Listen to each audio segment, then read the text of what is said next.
Respected Dr. Joshi, Honorable Member Secretary IGNCA, Dr. Reela Hota, who is a renowned Odissi dancer, Dr. Madhu Kanaji, who is will be delivering keynote address today, Dr. Manindra Nath Thakurji, a very senior academician, eminent delegates and dear scholars, wish you all a very good morning. Ancient arts have been a very powerful medium to propagate religion, to disseminate the teachings, moral values which had been an integral part of the stories, episodes derived from the great epics, religious scriptures manifested through visual vocabulary or through a performance. So whether it is Sanatan Dharma or it is Buddhism, Jainism, they all inspire mankind to adopt the right practices.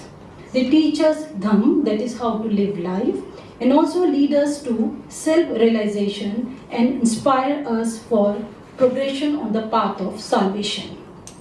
Thus, spirituality is deeply associated with healing.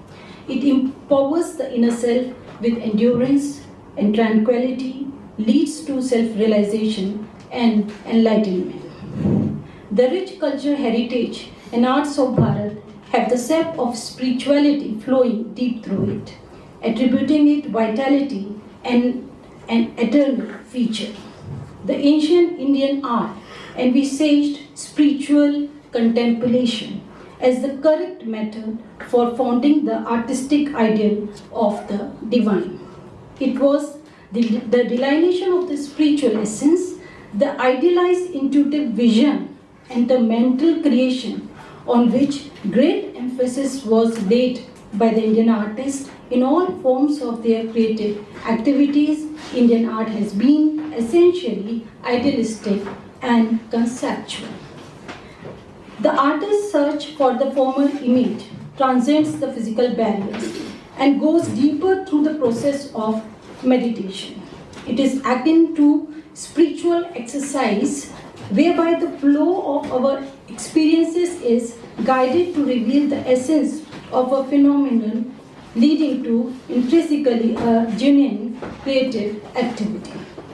The artists in ancient India regarded spiritual intuition and the spiritual grasp as the fundamentally determining feature of their artistic activity.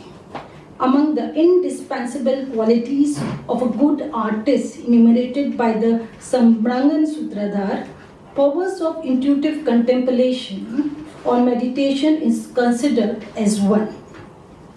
The 19th century Italian aesthete Croce comes close to the Oriental philosophy of art when he writes that art is intuition. To him, intuition and expression is spiritualistic aesthetic synthesis. He believed that everyone can experience the internal illumination which occurs when he exceeds. We come across instances in Chinese art where spiritual illumination is given greater emphasis. Chan Meditative School is said to have significant role in the development of the painting in China. Chan is believed to have been introduced in China at the beginning of the 6th century by Indian patriarch Bodhidharma. This meditative school had close affinity with Taoist tenet. Taoists believed that spiritual illumination could only be obtained by relieving the mind from intellectual dross and opening it to spiritual illumination from the individual sources rather than the universal. As a result, the type of painting which developed at this time allowed immediate realization of the intuitive vision, the sudden spiritual experience.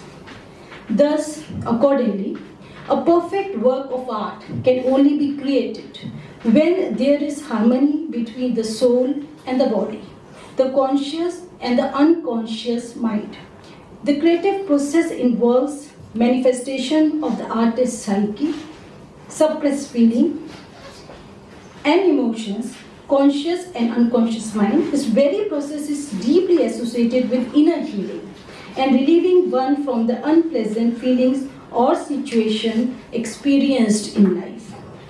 The 8th Ancient Arts Festival will definitely be successful in establishing legacy of the ancient global arts, especially ancient arts of Bharat, and will be instrumental in bridging up the gap between ancient and contemporary arts, science and arts. The deliberation and discussions are sure to lead us to realization that ancient arts across the world, more specifically of Bharat, present a matrix well knitted with wellness, physical and mental well-being of mankind. Thank you. Thank you so much.